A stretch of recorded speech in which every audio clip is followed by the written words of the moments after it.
There is absolutely no way that Kamala should win or will win this election. Even CNN is calling this out. So this says CNN's Harry flags key signs of impending Trump victory.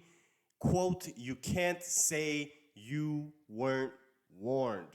Let's get into it.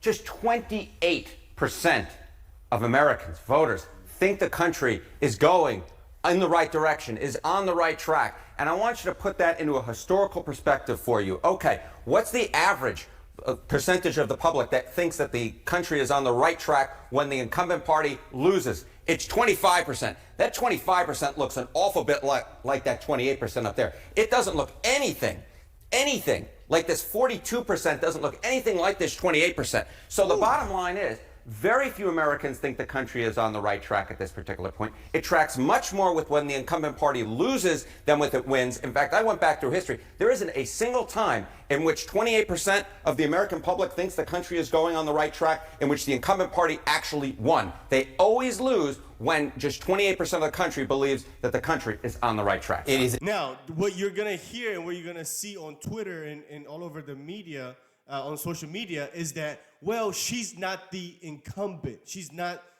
she's not president right now. And that's not the case that he's making.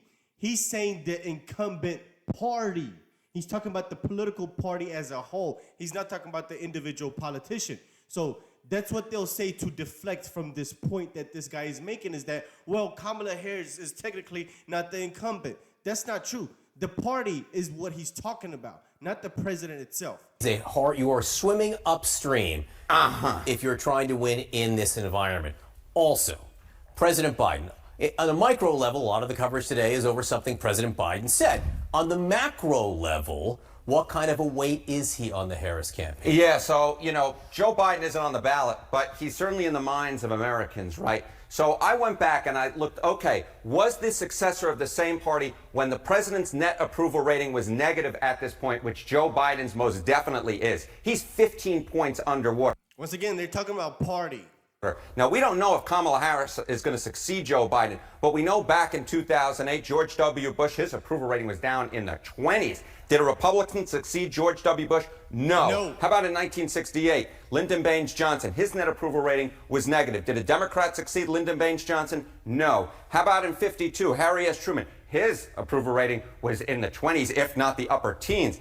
Did a Democrat succeed Harry S. Truman in 52? My memory, no. No, as Kate Baldwin says. Diana. No. Diana. Sepultura. Well played. Close. Wrong time of the year. Well played. Dwight Eisenhower, a Republican, succeeded Harry S. Truman. So the bottom line is, for Kamala Harris to win, she'd have to break history, be a Democrat to succeed Joe Biden when Biden's approval rating is way underwater at this point. Again, it could happen. It just doesn't in recent history for sure. Okay, registration numbers, Harry. Yeah, Republicans have been registering voters in big, huge numbers. They have been gaining in party registration versus the Democrats in the swing states with party registration. We're talking Arizona. And I mentioned this in the other video from the other day. Republicans are gaining people. Democrats are losing people. Period. Registration are not the same. The numbers are not the same. It's vice versa of what used to happen in the past. I think it's a 5-point. They've expanded their lead from 5 points from where it was back in 2020. How about Nevada? Big Republican registrations there. They like the early vote. How about North Carolina? Big Republican registration gains. How about Pennsylvania? We spoke about it before a few months ago. Big Republican Party registration gains versus from where they were 4 years ago. So Republicans are putting more Republicans in the electorate. The Democratic number versus the Republican number has shrunk. And so the bottom line is, if Republicans win, come next week, Donald Trump comes next week, the signs all along will have been obvious. We would look at the right direction being very low, Joe Biden's approval rating being very low, and Republicans really registering numbers. You can't say you weren't warned. Again, this is the data which supports the idea of a Trump victory. Tomorrow, viewers, you will get the other side. Stay tuned. Okay. It's not even the content, but sometimes Harry's delivery is just it's very scary. You're just a very scary man. You're a very scary man. He is not a scary man. You're just scared of the truth. That man is not scary. You just can't handle the truth. And that's what you see right there, guys.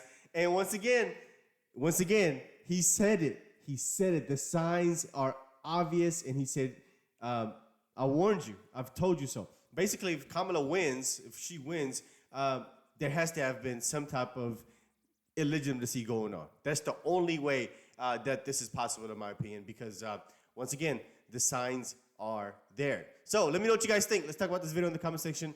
Hit the like button down below, and if you enjoy the content, subscribe to the channel. I'll see you guys on the next one. Peace.